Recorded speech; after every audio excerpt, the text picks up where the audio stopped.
सब लोग इधर देखिए, ध्यान से कथा सुनिए। साक्षात भगवान का वांग्मय विग्रह है। अपने जीवन की सबसे पहली कथा हमने 2015 में की थी श्री द्वारिका धाम में, और संदर्भ तो बहुत सारे हैं, लेकिन उस कथा में मैंने एक कथा अपने पूज्य नाना जी से सुनी थी, वही हम आपको सुनाते हैं। काशी में एक विद्वान रहते थे, बचपन से ही विद्वान थे, और संस्कृत अध्ययन करने के बाद में व्यक्ति को यदि सबसे ज्यादा अध्ययन करने में आनंद आता है तो वो श्रीमद् भागवत को, जैसे बालक पढ़ना सीख जाए तो उसको कहानियां पढ़ने में अच्छा लगता है, गाना सीख जाए तो उसको कविताएं गाने में और गाने गाने में सुख मिलता है। ऐसे ही व्यक्ति जब संस्कृतज्ञ बन जाता है, उसको संस्कृत समझ में आने लगती है, संस्कृत बोलने लग जाता है, तो उसको भागवत जी पढ़ने में बहुत आनंद आता है। श्रीमद् भागवत जी के श्लोक, उनकी व्याख्या, उनकी व्युत्पत्ति, उनके विषय को समझना, पढ़ना, उसी में खेलते रहने में बहुत सुख मिलता है। तो ऐसे ही काशी के बहुत अच्छे विद्वान थे, भागवत जी में उनको इतनी रुचि हो गई, बाल्यकाल से ही भागवत जी पढ़ना शुरू किया, और ऐसे पढ़ने लगे जैसे आजकल के बच्चों को एडिक्शन है फोन का, फोन देखने का, यूट्यूब चलाने का, उसमें कुछ मैं तोता बच्चे यही देखते रहते हैं, एक मोटा हाथी और क्या क्या है वो सब बच्चों को यही। अच्छा, इसमें बच्चों की बिल्कुल गलती नहीं है, बुरा नहीं मानिएगा, कई लोग मुझे कोसेंगे, इसमें गलती पूरी माता पिता की। आपने बालक को भागवत जी दी ही नहीं है, फोन दिया है इसीलिए वो फोन के आदी में है। आप बाल्यकाल से ही उसको भागवत जी प्रदान करोगे तो उसके आदी होगा। कई बच्चे मुझे देख के बड़ा अच्छा लगता है, हम घर जैसे ही जाते हैं तो हमको देख के बोलते हैं जगन्नाथ चकाने ना आ गए, ये जगन्नाथ चकाने ना आए हैं। हम इसीलिए कई सारे भाव गाते हैं ताकि आजकल के बच्चों को जो सुनाया जा रहा है वो सुनाया ना जाए, वो सुनाया ना जाए, ये सुनाया जाए जो सुनना है। कोई कहते हैं राधा गोरी गोरी आ गए, कोई कहते हैं जगन्नाथ चकाने ना आ गए, चटक मटक ठाकुर आ गए, ऐसे बोलते हैं, जय जय आ गए, जय जय। तो काशी के विद्वान भागवत जी पढ़ने में उनकी बड़ी रुचि हो गई, और उस रुचि का परिणाम ऐसा कि उम्र बढ़ती जा रही है लेकिन वो भागवत जी को छोड़ते ही नहीं है। पूरे दिन कभी घर के कोने में बैठ के, छत पर बैठ करके एकांत में, मित्रों से खेलने जाते हैं, मित्र खेलते रहते हैं, वो एकांत में बैठ के पढ़ते रहते हैं। घर के लोगों ने कहा बढ़िया संस्कृत पढ़ाई हमने, इसको बढ़िया विद्वान बनाया, ये तो पूरे दिन भागवत जी पढ़ता रहता है, चलो एक काम करो इसका ब्याह कर देते हैं, पत्नी घर में आवेगी, अकल ठिकाने लगा देगी। हमारे भारत में कई विवाह तो अकल ठिकाने लगाने के लिए ही किए जाते हैं, ये सत्य बात है। अच्छा, इसका मतलब अकल ठिकाने लगती भी होगी ब्याह होने के बाद। हमारी तो पहले से ही ठिकाने पे थी, इसलिए कुछ करने की आवश्यकता नहीं पड़ी। नहीं तो सब ऐसे ही बोलते, जैसे घर में दो प्रकार के बालक होते हैं, एक होते हैं रोजगार, जो इतने व्यस्त हैं कि उन पर समय नहीं है, हमारे जैसे सुबह से रात तक, रात में बस सोने के लिए घर जाते हैं, बाकी पूरे दिन व्यस्त रहते हैं। और एक बालक होते हैं वो कुछ नहीं करते, पूरे दिन बेरोजगार, घर पे ही पड़े रहते हैं, माँ पराठे बना दो, आज पनीर बना दो, रात में मटर पनीर बना दो, पूरे दिन खाते ही रहते हैं। दोनों के लिए माता पिता पर एक ही निधान है, अतिशय व्यस्त बालक कमाने खाने लग गया है तो उसके लिए क्या करेंगे, अब इसका ब्याह करो, अब तो कमाई होने लग गई, अब तो खाने लगा, अब तो करने लगा, ब्याह करो। और घर पे बेरोजगार बैठा है, कुछ करता धरता नहीं, उसके लिए भी बोलो ब्याह करो, पत्नी आएगी, चार डंडे मारेगी तो काम करेगा। सबके लिए एक ही। हम भारतीय लोगों की मन बुद्धि में दो चार चीजें हैं वो बैठी ही हुई हैं, वो करना ही करना। उसमें से एक विवाह कर दो। बेचारे वो ब्राह्मण भागवत जी पढ़ते रहते थे, 18 वर्ष की आयु हुई होगी, घर वालों ने उनका विवाह कर दिया। लेकिन भगवान की कृपा से अनुकूल पत्नी आई। पत्नी भी कैसी, वो कुछ नहीं कहती, ये ब्याह के बाद भी भागवत जी पढ़ते रहते थे पूरे दिन, तो पत्नी भी सहयोग करती थी, कोई बात नहीं, आपको पढ़ना है आप पढ़ो। धीरे धीरे समय बढ़ने लगा, बाल बच्चे घर में हुए, तो पत्नी को चिंता हुई कि ये कुछ करते तो है नहीं। बहुत ध्यान से सुनिएगा, श्रीमद् भागवत जी साक्षात कृष्ण है। पत्नी सोची कि ये कुछ करते तो है नहीं, पूरे दिन बैठे रहते हैं, भागवत जी पढ़ते रहते हैं, घर परिवार कैसे चलेगा ऐसे। तो पत्नी ने योजना बनाई कि आपकी आज्ञा हो, अनुमति हो तो आप तो घर में रहिए, भागवत जी पढ़िए, मुझे आज्ञा दे दीजिए, मैं आसपास के घरों में कुछ बच्चों को पढ़ाने चले जाऊं, किसी घर में भोजन बनाने चली जाऊं, छोटे बच्चों की ध्यान रखने के लिए दाई मां बन के चली जाऊं, कुछ आमदनी होगी तो घर चल जाएगा, आपकी आज्ञा हो तो। पतिदेव ने कहा, देवी जैसे तुमको अच्छा लगे, ये हमको बड़ा सुख है कि तुम हमको छेड़ती नहीं, हमको पढ़ने देती, तुम कमाओ, तुम घर के लिए सब करो अर्जन। ठीक है। पत्नी घरों में जाती है, बच्चों को संभालती है, भोजन बनाती है, आदि आदि कार्य करती है, उससे जो वेतन आता है उससे घर चलता है। सब ठीक चल रहा था, लेकिन सब ठीक चले तो समझिए आप मानव नहीं हो। हमारी बात को लिख लीजिएगा। सब ठीक चल रहा है, पिछले 10 वर्षों में कोई घटना नहीं हुई है, कोई उतार चढ़ाव नहीं आए, कोई चिंता नहीं आई है, कोई टेंशन नहीं आई है, तो एक बार जांच करवा लो, कहीं एलियन तो नहीं हो आप। क्योंकि मानव सब सही में नहीं रह सकता, हर दिन एक चुनौती उसके सामने खड़ी होती है। हमारी तो स्थिति आजकल ऐसी होगी, मैं रात को सोता हूं, सुबह उठता हूं तो कुछ पता नहीं होता कहां से कौन मेरे पीछे कुछ बोल रहा होता है। इन्होंने ऐसा कर दिया, इन्होंने ये कह दिया, ये बोल दिया, ऐसा हुआ, ऐसा हुआ। हर दिन सुबह उठ करके एक चुनौती मेरे सामने होती है। कहीं अखबार में कुछ निकाल दिया, कहीं किसी न्यूज चैनल में कुछ निकल आया, कोई वक्तव्य दे रहे हैं, कहीं कुछ बिना। और सबसे ज्यादा वही लोग आपको टारगेट करेंगे जो आपको जानते ही नहीं है, जो आपसे कभी मिले ही नहीं है, जिनसे आपका कोई संबंध संपर्क ही नहीं है। इंद्रेश जी आगरा में घर जाने के 10 लाख रुपए ले रहे हैं, किसने फैलाई ये खबर? मुझ तक आ गई। इतने तो भैया बड़े बड़े फिल्म सितारे भी नहीं लेते हैं, मैं क्यों लूंगा? और किससे कहा ऐसा? जबरदस्ती कहने की बात, ये तो एक बहुत सामान्य सी बात है, इससे भी बड़े बड़ी चुनौतियां आती हैं। हर दिन एक चुनौती सामने आती है, तभी आप मानव हो। स्वामी विवेकानंद कहते हैं, एक दिन भी बिना चिंता के निकला है तो समझो तुमने कोई अपराध किया है, इसीलिए चिंता नहीं आई आज। लेकिन हर दिन इजी नहीं है लाइफ। घर वालों को संभालना है, मित्रों को संभालना है, अपनों को संभालना है, परायों को संभालना है, और स्वयं भी संभल करके चलना है। आजकल उल्टा हो गया है, चिंता आते ही व्यक्ति चिता देखने लगता है। चिंता आते ही उसको लगता है कि एक ही शॉर्टकट है, क्या? आत्महत्या कर लो। नहीं, आपको पता है दुनिया में सबसे बड़ा पाप यदि कोई है तो वो आत्महत्या। 2000 वर्ष के लिए प्रेत योनि में जाना पड़ता है जो व्यक्ति अपनी आत्महत्या कर लेता है। और प्रेत योनि का मतलब समझ रहे हैं? जिसको नरक में भी जगह नहीं मिलती उसको प्रेत बनाया जाता है। सोचिए कितना अभागा है, कितना दुर्भाग्यशाली है कि नरक में भी जगह नहीं मिल रही, इसलिए प्रेत बनना पड़ा। और प्रेत योनि में इतना कष्ट होता है, इतना। ये पिक्चरों के भूत प्रेतों को देख के इंस्पायर मत हुआ करो, कितने सुखी हैं, उड़ करके कहीं भी पहुंच जाते हैं, कहीं भी बैठ जाते हैं। बहुत कष्टदायी होती है प्रेत योनि। तो मैं पूरी बात इसलिए कहने लगा कि हर दिन जीवन में चुनौती आती है, और उस चुनौती का सामने करने वाला ही मानव कहलाता है। उस चुनौती से भागने वाला, शॉर्टकट अपनाने वाला, उससे निकल करके बचने वाला, वो मानव नहीं है।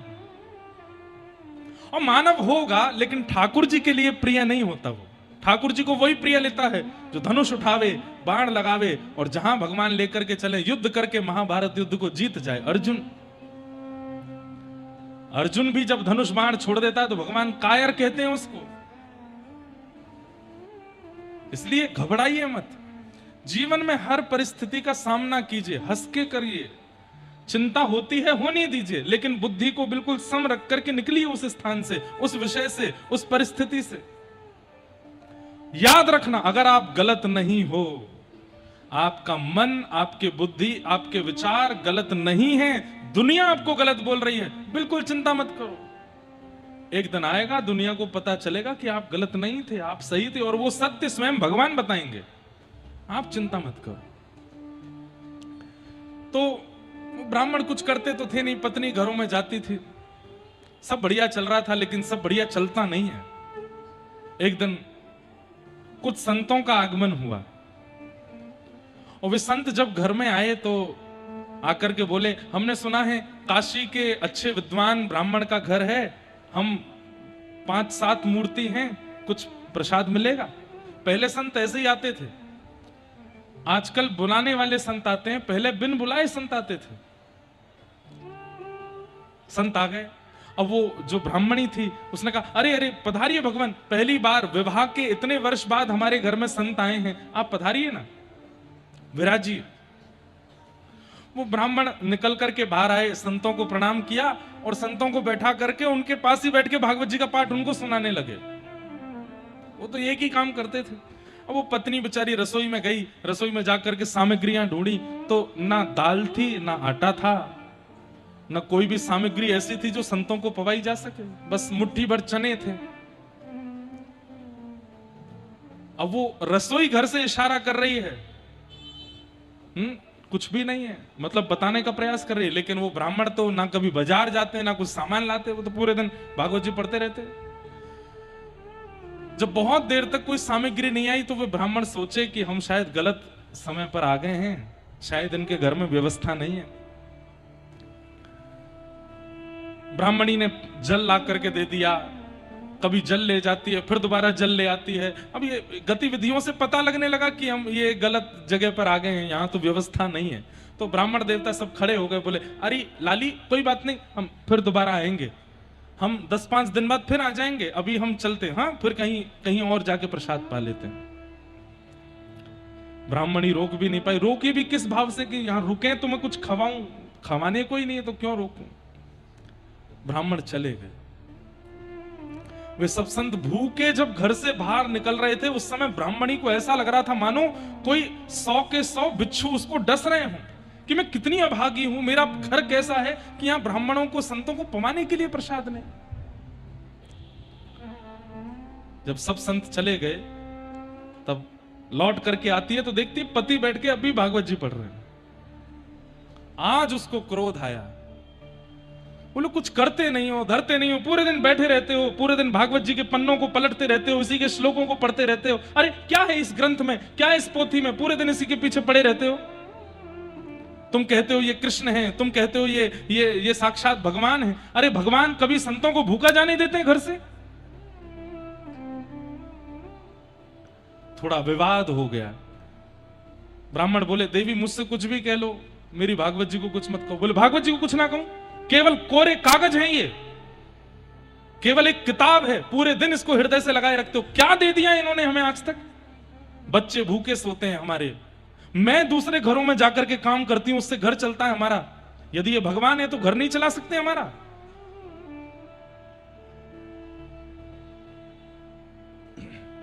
देवी तुम ज्यादा निंदा करोगी तो मैं भागवत जी की निंदा नहीं सुन पाऊंगा, मैं घर छोड़ के चला जाऊंगा। बोले, चले जाइए, आपके घर में रहने का कोई औचित्य भी नहीं है, ना घर चलाते हो, ना मेरा ध्यान रखते हो, ना बच्चों का ध्यान रखते हो। ऐसे ऐसे कौन से पति होते हैं, पूरे दिन भागवत जी में घुसे रहते हो, निकल जाओ घर से बाहर।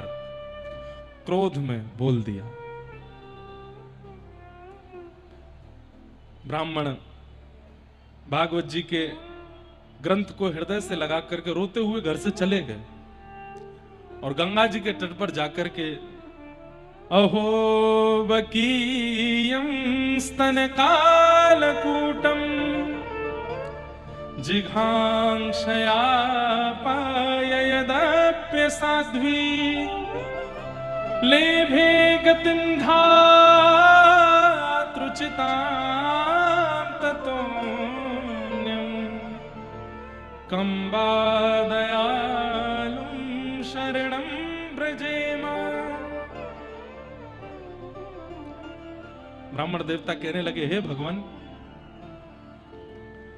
बकासुर की बहन बकी यानी कि पूतना अपने पयोधरों में विष लगा करके आपको मारने के लिए आई थी, और आपने उसके पयोधर का पान करके उसको मार के कौन सी गति प्रदान की? वैकुंठ में जो यशोदा मैया की गति होनी चाहिए वो गति आपने पूतना को प्रदान की। आप इतने दयालु, आपसे बड़ा दयालु कौन?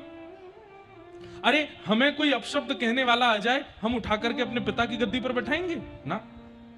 हमें मारने का कोई षड्यंत्र करने लगे, हम अपने मां के स्थान पर उसको बैठा देंगे? कभी नहीं। ये तो भगवान है। पूतना कालकूट विष लगा करके पयोधर में पिलाने आई, और भगवान ने उसको मार करके वैकुंठ में यशोदा मैया की गति पर बैठा दिया। कहते हैं कि जब पूतना आई थी तो भगवान ने अपने नेत्र बंद कर लिए। अनेक भाव बताए जाते हैं, उसमें एक भाव यह भी है कि भगवान नेत्र बंद करके वैकुंठ पहुंच गए, और वैकुंठ में जाकर के सब वैकुंठ के लोगों से बोले तैयारी करो तैयारी करो। बोले क्या बात है? बोले कोई आने वाला है। अच्छा, सब लग गए जगह संभालने में, और जहां पर भी कोई भक्त वैकुंठ जाता है उसके लिए एक नियुक्त स्थान होता है, वो स्थान ठाकुर जी ही नियुक्त करते हैं। तो एक नया भवन खोल दिया। ठाकुर जी बोले नहीं, इस भवन में नहीं, हमारी यशोदा मैया कालांतर में जिस भवन में आके विराजेंगी वो भवन कहां है? बोले वो तो वहां है। बोले उसको खोलो, उसमें आएंगी। बोले यशोदा मैया तो अभी नहीं आने वाली। बोले यशोदा नहीं आने वाली है, पूतना आने वाली है। वैकुंठ के लोग भी सिर पकड़ के बैठ के बोले पूतना यहां रहेगी यशोदा मैया के भवन में? बोले हाँ। बोले हम उसको यही गति प्रदान करेंगे। वैकुंठ के लोग सब भगवान के चरणों में गिर गए। बोले आपसे बड़ा दयालु कौन हो सकता है नाथ? इसी श्लोक को याद करते हुए ब्राह्मण रोने लगे और बोले बकासुर की बहन पूतना को आप यशोदा मैया की गति दे सकते हो नाथ, मेरी पत्नी वो अभी आपके रूप को जानती नहीं है। वो आपको किताब कह रही है, पोथी कह रही है, पन्ना कह रही है, अक्षर कह रही है। हे नाथ, मैंने आज तक इतने भागवत जी के पाठ किए हैं, इन सबकी कृपा का एक ही फल दे दीजिए कि आपकी महिमा मेरी पत्नी को पता चले।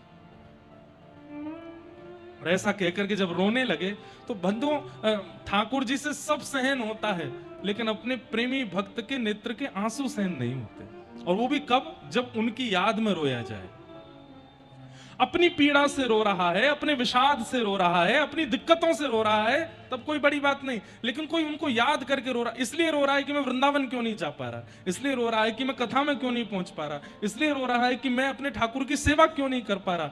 ठाकुर जी को उस व्यक्ति का रुदन सहन नहीं होता। फिर आपको पता नहीं चलता है, लेकिन किसी ना किसी अज्ञात रूप में ठाकुर जी उस समय आकर के आपका स्पर्श कर लेते हैं जब आप उनकी याद में रोते हो। और एक बात कहूं, माला का नाटक हो सकता है, तिलक का नाटक हो सकता है, परिक्रमा का नाटक हो सकता है, सुबह मंगला करने का भी नाटक हो सकता है। एकमात्र भक्ति में विरह है जिसका नाटक नहीं हो सकता। विरह तो वास्तविकता से प्रकट होता है, विरह वास्तविकता से प्रकट होता है। कोई षड्यंत्र करके या कोई योजना बना करके रो नहीं सकता। इसलिए श्रीमद् भागवत जी के 10वें स्कंद में जब भगवान अंतर ध्यान हो गए, गोपियों ने गोपी गीत गाया, तब भी ठाकुर जी सोच रहे हैं कि अभी परखूं तो सही इनके चित्त का मान दूर हुआ कि नहीं। लेकिन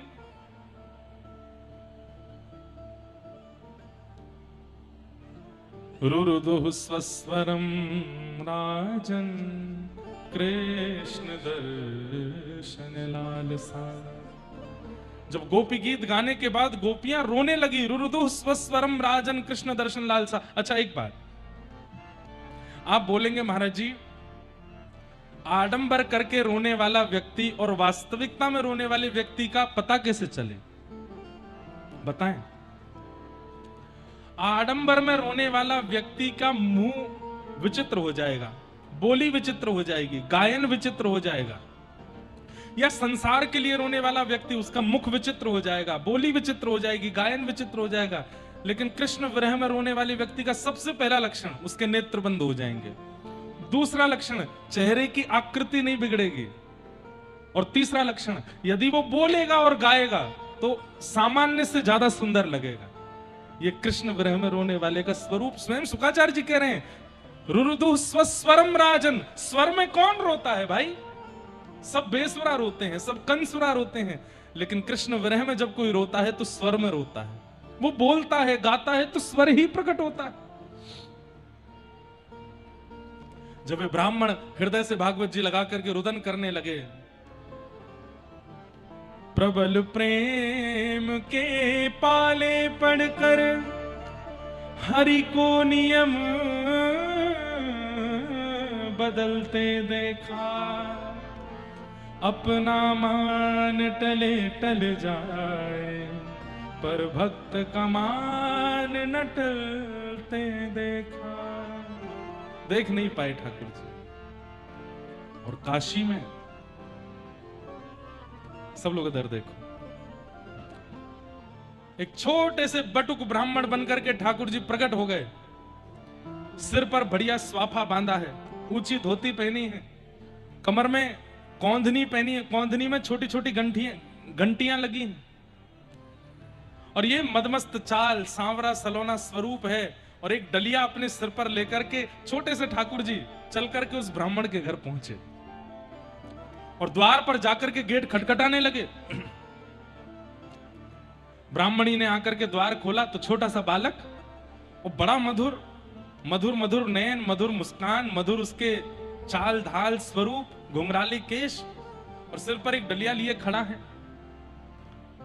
उस ब्राह्मणी ने पूछा, कौन हो लाला, कहां से आए हो? तो ठाकुर जी इशारा करके बोले, बोल नहीं सकते, गूंगे हैं। अच्छा गूंगे हो? कैसे पता चले कहां से आए हो? तो ठाकुर जी उसको इशारा बोले, कुछ लिखने के लिए दो। डलिया घर के अंदर रख दी, ब्राह्मणी ने ला करके पत्र दिया, ठाकुर जी ने उसमें पूरे पत्र में लिख दिया और लिख करके ब्राह्मणी को बताया। क्या लिखा था? ब्राह्मणी पढ़ रही है, तुम्हारे पतिदेव बचपन से मेरे यहां नौकरी करते हैं और मेरे यहां नौकरी करने की आज तक वेतन नहीं लिया है। उनका जितना वेतन बनता है वो मुझसे कहते हैं कि अपने पास रख लीजिए, समय आने पर ले लूंगा। बचपन से आज तक का पूरी गणना की जाए तो लगभग 25-30 वर्ष उनको मेरे यहां सेवा करते हुए हो गए, आज तक उन्होंने 1 रुपया भी मुझसे नहीं लिया। आज मुझे किसी और ने आकर के बताया कि उनको आवश्यकता है, तो उनके जीवन भर का जितना वेतन होता है मैं सब देने के लिए आया हूं। और ऐसा कहकर के भगवान ने पत्र लिख दिया। ब्राह्मणी ने पत्र पढ़ के द्वार पर देखा तो ठाकुर जी वहां से जा चुके थे, कोई नहीं था, डलिया रखी थी। कपड़ा हटा करके देखा तो हीरे जवाहरात, सोना चांदी, ना जाने कितने आभूषणों से भरी हुई वो डलिया।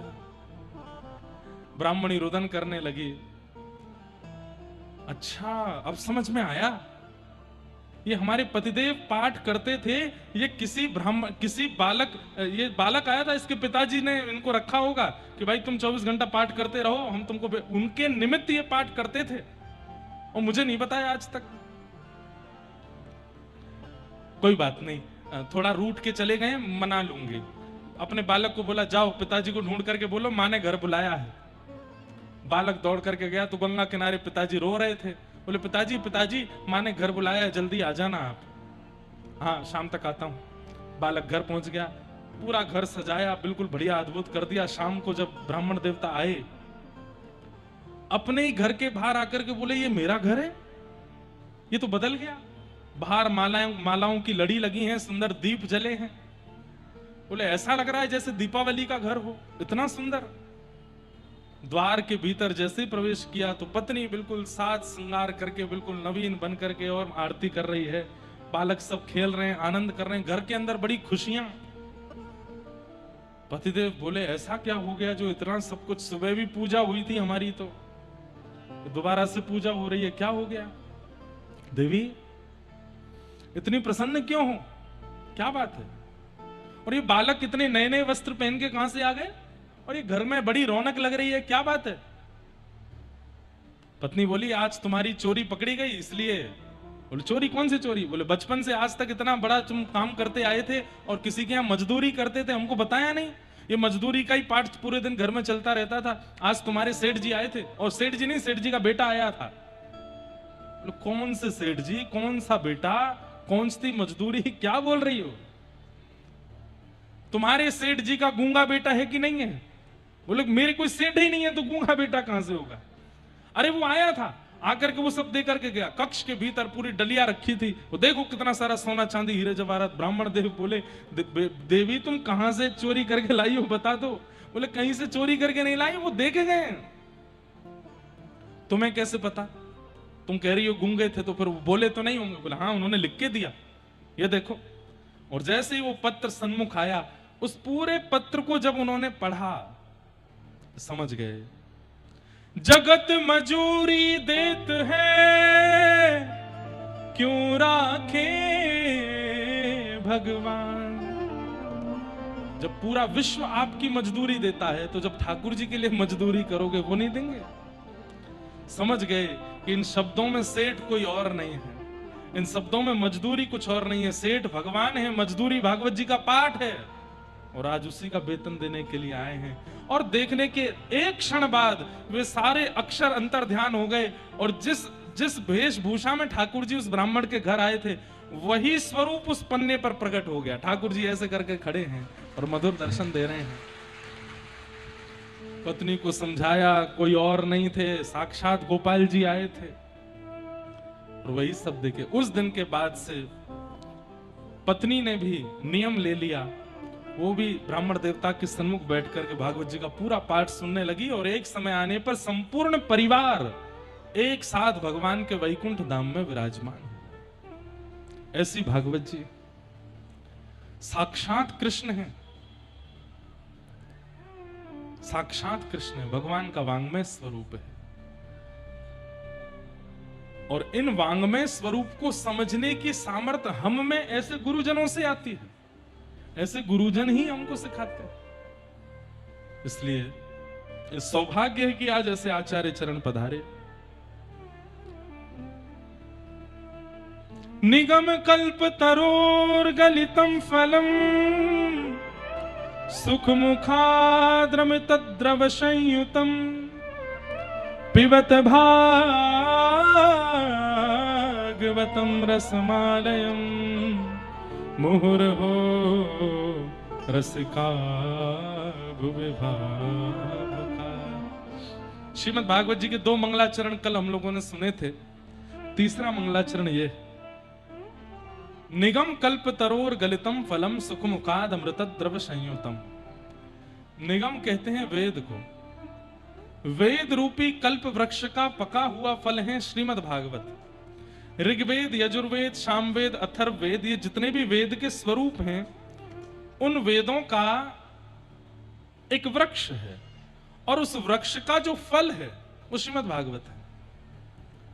मतलब यदि आप भागवत जी का श्रवण करते हैं, भागवत जी का सेवन करते हैं, भागवत जी का निरुध्यासन करते हैं, तो आप समस्त वेदों का श्रवण कर रहे हो। सारे वेदों का सारम सारम समद्वितम, सबका सार भागवत जी में विद्यमान है, फल है। अच्छा एक बात, श्रीमद् भागवत जी को यहां कहा गया निगम कल्प तरोर गलितम फलम, फल। सब लोग ध्यान से सुनिए, इधर देखिए। महादेव पर आज तक जितना दूध चढ़ाया था, भगवान श्रीमन नारायण के लिए जितनी एकादशी व्रत किए थे, यमुना जी, गंगा जी, कावेरी आदि आदि नदियों में जितना स्नान किया, बद्रीनाथ, केदारनाथ, गंगोत्री, यमुनोत्री, जितनी भी तीर्थ यात्राएं आज तक आपने की, जो कुछ भी अपने जीवन में पुण्य कर्म किए हैं, उन सब के फल के रूप में श्रीमद् भागवत की कथा सुनने को मिल रही है। ये कथा सामान्य नहीं है। भागवत जी स्वयं फल हैं आपके पुण्य कर्मों का।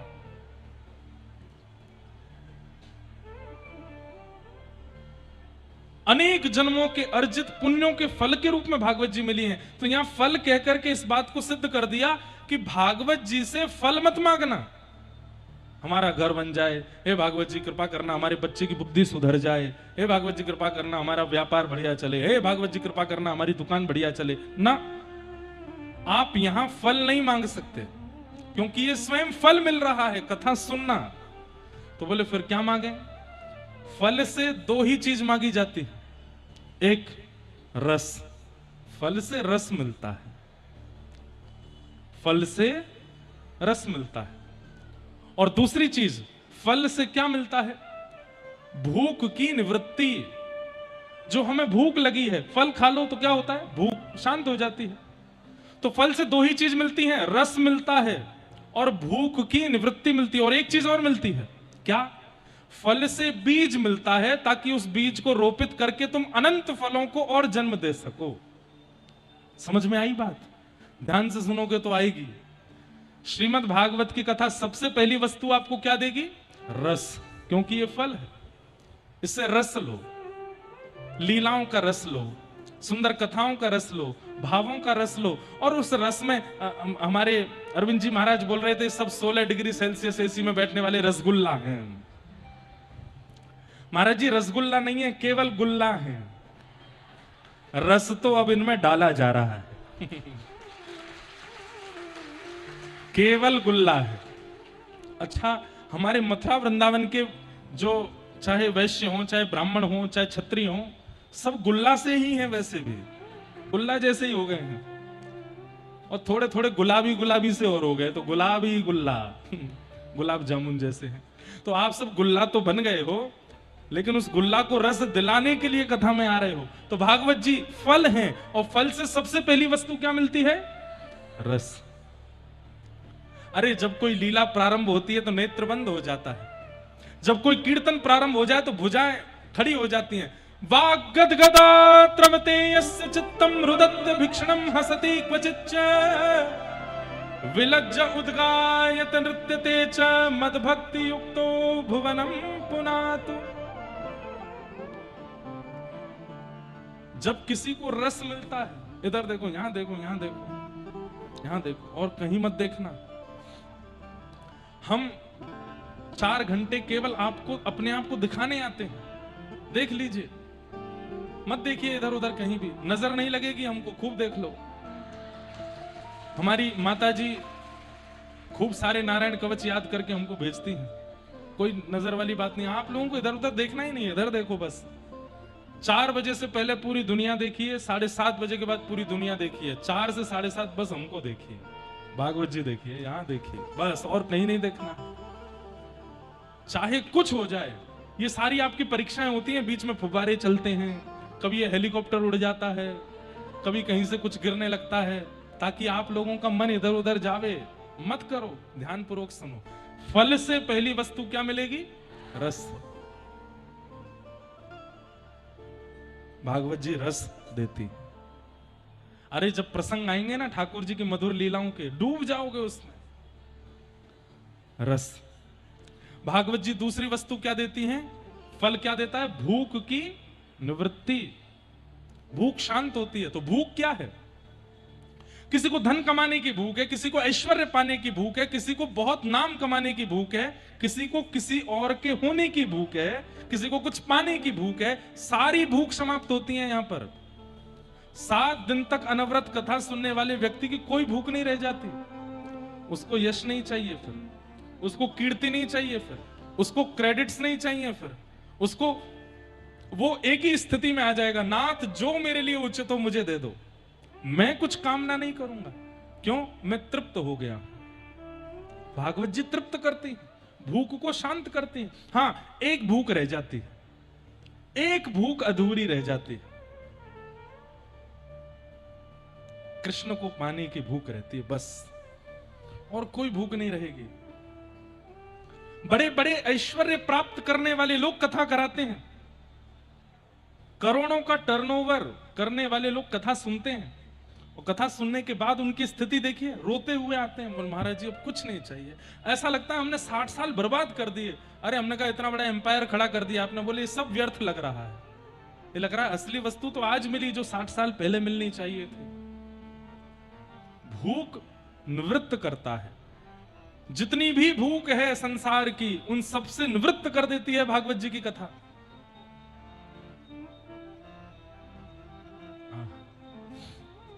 तो पहली वस्तु फल रस देता है, दूसरी वस्तु फल भूख की निवृत्ति करता है, और तीसरी वस्तु फल बीज देता है। जय हो गुरुदेव। आज आपकी भूमिका पर ही बोल रहे हैं हम।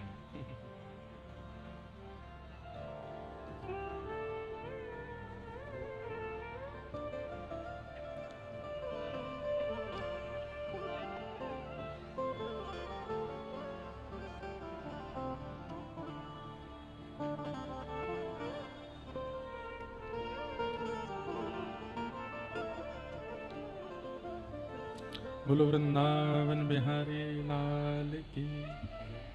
तीसरी वस्तु क्या देते हैं? फल, बीज देता है।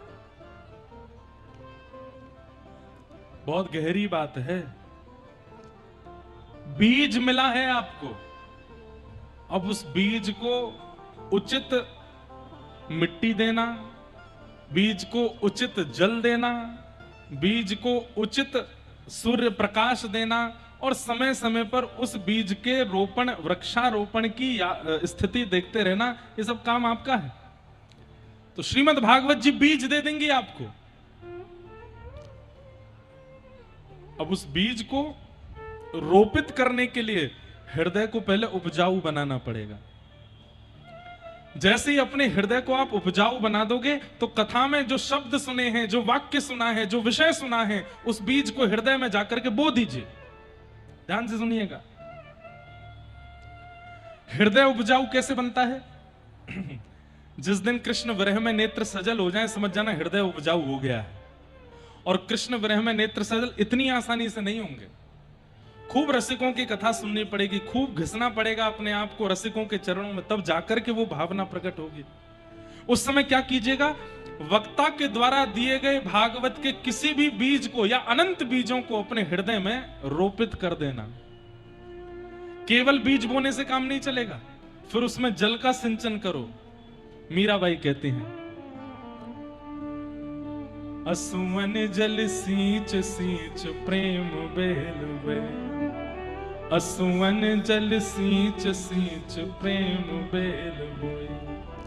अब तो बेल फैल गई, अब तो बेल फैल गई, अब तो बेल फैल गई, अब तो बेल फैल गई। अरे आनंद फल होई रे मेरे तो गिरधर गोपाल, मेरे तो गिरधर गोपाल, मेरे तो गिरधर गोपाल, मेरे तो गिरधर गोपाल। दूसरों न कोई, दूसरों न कोई, मेरे तो गिरधर गोपाल, मेरे तो गिरधर गोपाल। दूसरों न कोई, दूसरों न कोई, मेरे तो गिरधर गोपाल, मेरे तो गिरधर गोपाल। अरे छाड़ दई कुल की कहानी कहाँ करे कोई, छाड़ दई कुल की कहानी कहाँ करे कोई, छाड़ दई कुल की कहानी कहाँ करे कोई, छाड़ दई कुल की कहानी कहाँ करे कोई। अरे संतन डिग बैठ बैठ, संतन डिग बैठ बैठ, संतन डिग बैठ बैठ, संतन डिग बैठ बैठ। आलोक लाज खोई रे मेरे तो गिरधर गोपाल, मेरे तो गिरधर गोपाल। दूसरों न कोई, दूसरों न कोई, मेरे तो गिरधर गोपाल, मेरे तो गिरधर गोपाल। चुनरी के किए टूक ओढ़ लीनी लोई हो, चुनरी के किए टूक ओढ़ लीनी लोई, चुनरी के किए टूक ओढ़ लीनी लोई हो, चुनरी के किए टूक ओढ़ लीनी लोई।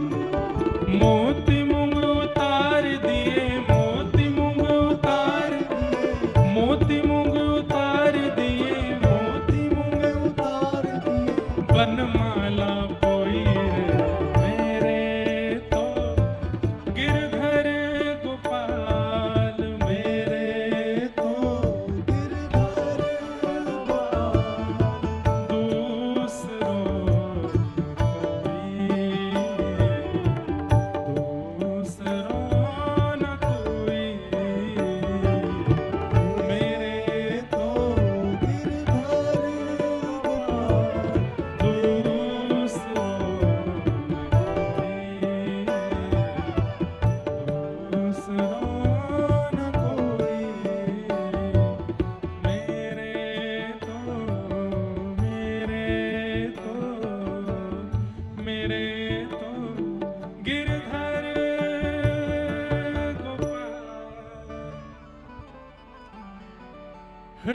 उपजाऊ हो गया तो उस उपजाऊ हृदय में कथा के सुने हुए उन भक्ति बीजों को पिरो दीजिए और उन भक्ति बीजों को फिर असुवन जल सींच सींच प्रेम बेल बोई।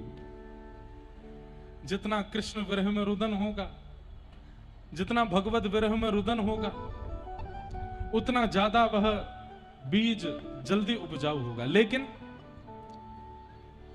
केवल बीज में जल डालते रहोगे और वो वृक्ष बन जाए तो काम नहीं चल, नहीं, बीच बीच में सूर्य की किरण भी उसको दिखानी पड़ती है। तो फिर सूर्य किरण क्या है? संत दर्शन, भगवत दर्शन, वैष्णव दर्शन, आचार्यों के दर्शन, हरिजनों के दर्शन। बीच बीच में योजना बना करके इन सब के दर्शन करते रहो, इन सब की वाणी सुनते रहो। उससे क्या होगा? वो सूर्य के प्रकाश की तरह उस बीज को प्रकाशित करेंगे ताकि वो एक दिन पुष्पित, फलित और वृक्षित हो जाए। और फिर एक बात, बहुत अच्छा पौधा प्रकट हो जाए, उस पर पुष्प और फल लग जाते हैं, तो फिर एक और डर लगा रहता है कि कहीं कोई आके इनको तोड़ के ना ले जाए कहीं कोई आकर के इनको तोड़ के ना ले जाए। तो फिर उसके लिए क्या करो? कांटे का एक बाड़ा बना दो चारों ओर, ताकि इसको कोई तोड़ ना सके। मन का रतन रख जतन से अनाड़ी, मन का रतन रख जतन से अनाड़ी, यहाँ आगे चोरों की बस्ती है भारी, यहाँ आगे चोरों की बस्ती है भारी।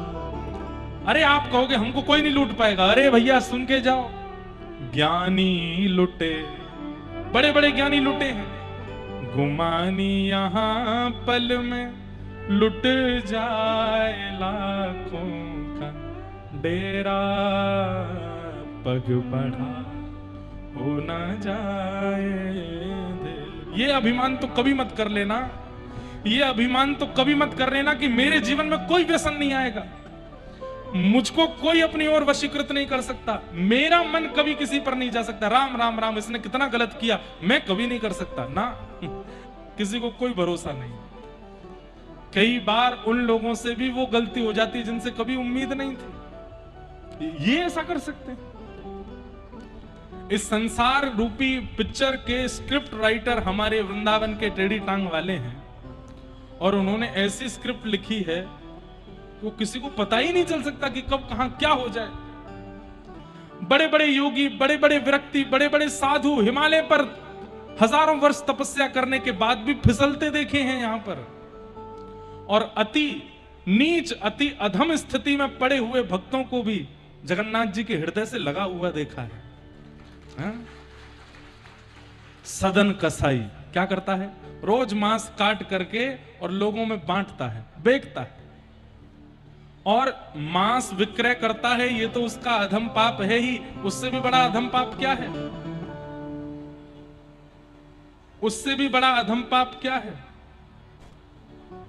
तराजू में मांस को जिससे तोलता है वो कोई पत्थर नहीं है, साक्षात शालिग्राम भगवान। शालिग्राम भगवान से मांस को तोल करके बेचता है। कथा सबने सुनी है। एक बार एक महात्मा निकले तो उन्होंने देख लिया कि ये तो शालिग्राम भगवान है।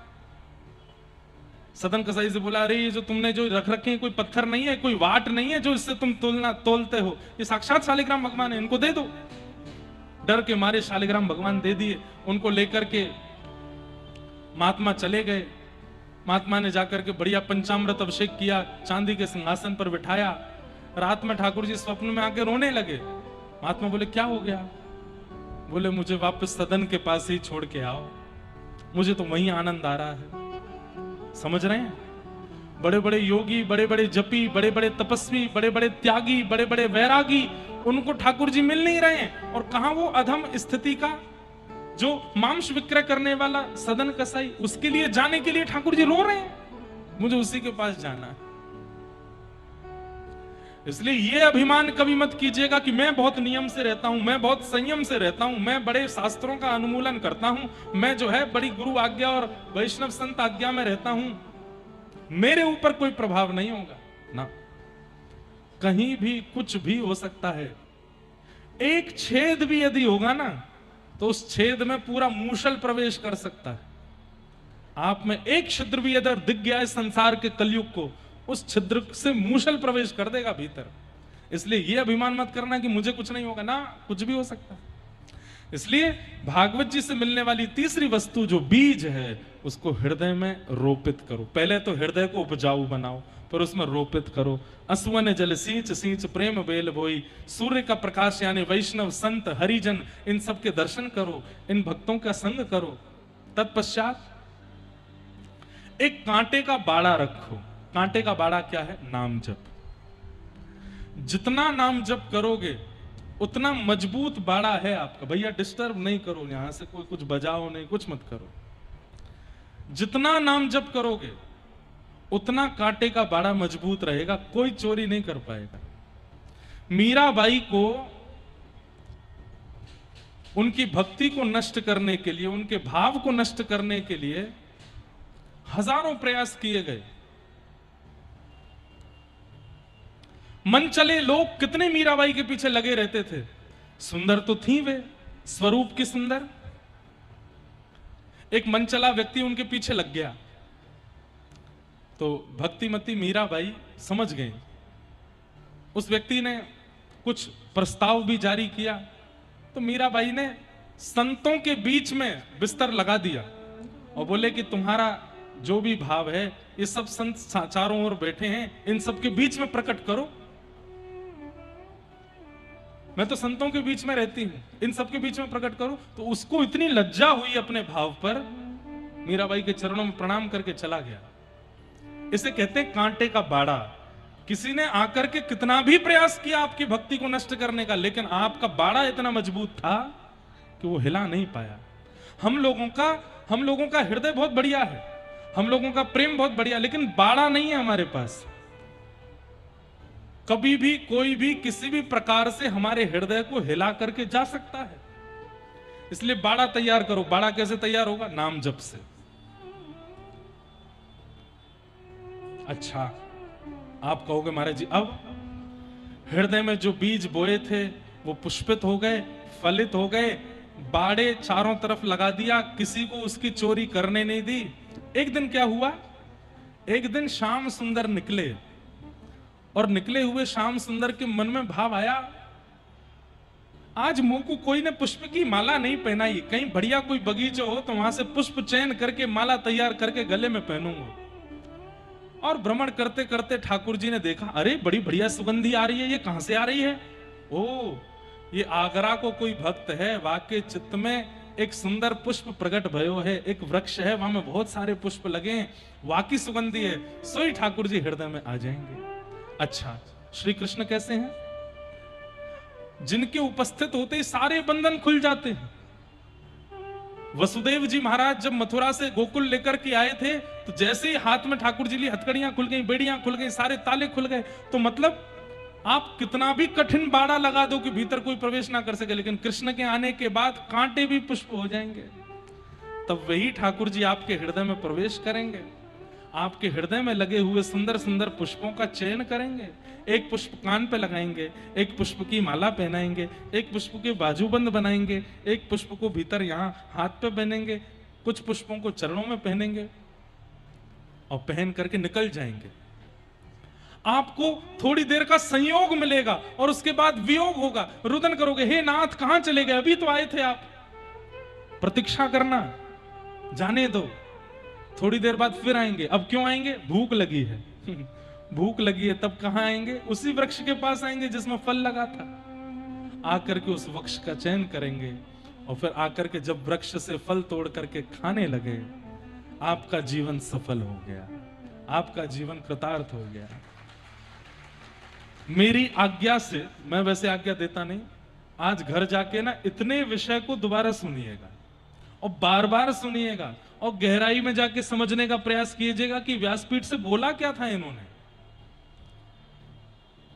बहुत बड़ी बात नहीं कह रहा हूं, लेकिन संपूर्ण 7 दिन की कथा का सार पिछले 10 मिनट में बता दिया है हमने। अगर इसका पालन कर लिया, भगवत अनुभव हो जाएगा।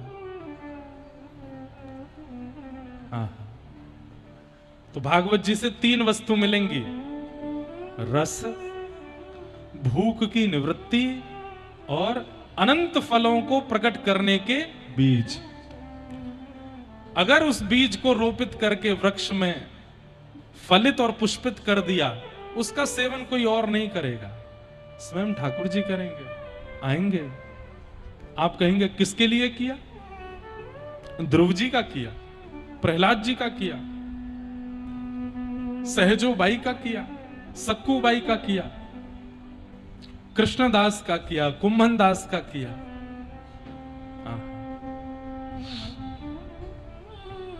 सबके लिए किया, हमारे लिए भी करेंगे। निगम कल्पतरोर्गलितं फलम सुखमुखादमृतद्रव संयुतम् पिबत भागवतं रसमालयम् मुहुर्हो रसिका भुवि भावुका। कितना सुंदर श्लोक है। भागवत जी फल है, और ये फल भी कैसा फल है? बोले सुख मुखाद अमृत द्रव संयुतम। सुखदेव जी के मुख लग जाने से अमृत तुल्य हो गई है। भागवत जी के बगल में विराजमान है सुखदेव जी, जो कि एक तोते की आकृति में है। तोता यदि किसी फल से मुख लगा दे तो वो मीठा हो जाता है, लेकिन कभी सोचा यदि तोता मीठे फल में मुख लगा दे तो वो अमृत बन जाएगा।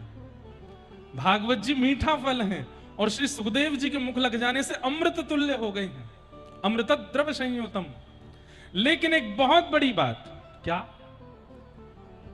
फल खाया जाता है, फल खाया जाता है। आम खा लो, सेब खा लो, चीकू खा लो। यदि आगरा, वृंदावन, मथुरा, दिल्ली में रहने वाला व्यक्ति कहने लग जाए सेब पी लो, तो हम लोग कहेंगे ए भाई, उत्तर भारत के हो, बंगला भाषा क्यों बोलते हो? बंगला में कभी कभी कई चीजों को पीने के लिए बोल देते हैं, लेकिन यहां पर स्पष्ट लिखा है। श्रीमद् भागवत जी को फल की उपमा दे दी, सुखदेव जी के मुख लग जाने से अमृत की उपमा दे दी, लेकिन उस भागवत को खाने के लिए नहीं कहा, सुनने के लिए नहीं कहा। पिबत भागवतम रसमालय, इस भागवत की कथा को पियो, पियो। आप कहोगे महाराज जी सेब कैसे पिया जाए? वो तो ग्राइंडर में लगाया जाए, उसका जूस निकाला जाए तब पिया जा सकता है। अब आप कोई ग्राइंडर बनाओगे कि इसको हृदय में लाओ, कथा को पहले जूस बनाओ फिर उसको पियो? नहीं, इस कथा को पीने की ही आज्ञा दी गई है। अच्छा एक बात सुनो, हमारे कान कहां हैं? कान पकड़ के बताओ। अच्छा एक लीला सुनाऊं, छोटी सी लीला। जब लाला 1.5 वर्ष के हो गए तो यशोदा मैया लाला को पढ़ावे कभी कभी, लाला जे आंख हैं, तो ठाकुर जी आंख पकड़े। लाला जे नाक है, जे हाँ भैया, लाला जे जीव है, जे होठ हैं, जे हाथ हैं, जे पैर हैं, जे कान हैं, जे केश हैं, जे वस्त्र हैं, ऐसे ठाकुर जी को याद कराती है मैया। छोटे छोटे बच्चे जब थोड़े थोड़े बड़े हो जाते हैं तो माताएं आजकल बोलती आइस दिखाओ, आइस दिखाओ, आइस कहाँ है? बच्चे करते हैं टंग दिखाओ, अपनी अंकल को टंग दिखाओ, तो टंग निकालते। तो ऐसी यशोदा मैया भी लाला को सिखाती है। और जब ठाकुर जी, और चलते फिरते मैया पूछती रहती लाला तेरे हाथ कहाँ हैं? तो कभी कभी ठाकुर जी पैर पकड़ लेते, अरे ना लाला दारी के जे पाँव में जे हाथ। अच्छा मैया जे हाथ। जब ठाकुर जी सीख गए तो यशोदा मैया बोली अब मेरो लाला सीख गयो। तो जैसे बालक सीख जाते, माओ की इच्छा रहती है अब सबको पता चले। तो मैया ने एक दिन सब ब्रज की गोपी बुला ली, बोले मेरो लाला सब जान गए हो, तुम कोई भी अंग पूछ लो वही अंग बता दे। अच्छा, चारों तरफ गोपियां बैठी हैं, बीच में छोटे से गोपाल जी बैठे हैं, और कोई गोपी पूछे लाला तेरी आंख कहाँ है? तो छोटे से गोपाल जी ऐसे ऐसे करें, सब तारीफ, अरे लाला पता चल गई आंख कहाँ है। अच्छा लाला तेरे पाम कहाँ है? सो ठाकुर जी अपने पाम पकड़े, ये रहे मेरे पाम। अच्छा लाला तेरी उंगली कहाँ है? सो ठाकुर जी ऐसे ऐसे करें उंगली। लाला तेरी नाक कहाँ है? तो ठाकुर जी ऐसे करें, नाक। अच्छा लाला की जीभ कहाँ है? सो ठाकुर जी अपनी जीभ निकालते हैं। एक चतुर गोपी बैठी, वहां ने मन में सोची मैं ठाकुर जी से कहूंगी लाला तेरे कान कहाँ हैं, और जैसे ही लाला अपने कान पकड़ेगो सो ही हम कहेंगे अच्छा लाला हमने क्षमा किया, तू कान मत पकड़े। लेकिन ठाकुर जी तो सब जानते हैं। तेने ब्रह्म हृदय आदि कवये मुह्यन्ति यत् सूरयः। ठाकुर जी तो सबके हृदय की जानते हैं। तो एक गोपी बड़ी चतुर बैठी थी और उसने कही सब पूछ ले, उसके बाद मैं कान पूछूंगी, और जैसे ही लाला कान पकड़ेगो सो ही मैं दोनों हाथ से क्षमा कर दूंगी, और लाला क्षमा किया, कान मत पकड़े। तो वो गोपी अंत में बोली लाला तेरे कान कहाँ हैं? सो ठाकुर जी उसकी ओर देखें, बता बता लाला कान कहाँ है, कान कहाँ है? यशोदा मैया दूर से लाला मैंने तुमको बता ही रहा कान कहाँ है, कान कान कहाँ है, कान ऐसे करके इशारों कर रही हैं। लेकिन ठाकुर जी तो वाकई मन की जाने। सोई ठाकुर जी उठे। अब वो गोपी बोली लाला को तो पता ही ना है वाकई कान का। अरे यशोदा मैया तुम्हारो लाला ना जाने कान कहाँ है। ठाकुर जी वही गोपी के पास गए और वही के कान पकड़ के बोले ये रहे कान। मैं अपने क्यों पकड़ूं, मैं अपने कान क्यों पकड़ूं? और वाके कान पकड़ करके वाते बोले चल तो कुछ क्षमा कियो। ऐसे ठाकुर जी मधुर मधुर लीला करें, इसीलिए तो मधुराधिपते अखिलम मधुर। तो कान कहां है आप सबके? चलो क्षमा कियो कोई बात नहीं। तो ये कान है। हाँ, श्रीमद् भागवत के द्वितीय स्कंद में एक बहुत सुंदर श्लोक है। द्वितीय स्कंद में कहते हैं कि हमारे कानों की आकृति कैसी है कि पिबंत ये भगवत आत्मनः सता कथामृतम श्रवण पुटेषु संभृतम पुनन्ति ते विषय विदूषिताशयम् ब्रजन्ति तच्चरण सरोरुहान्तिकम्।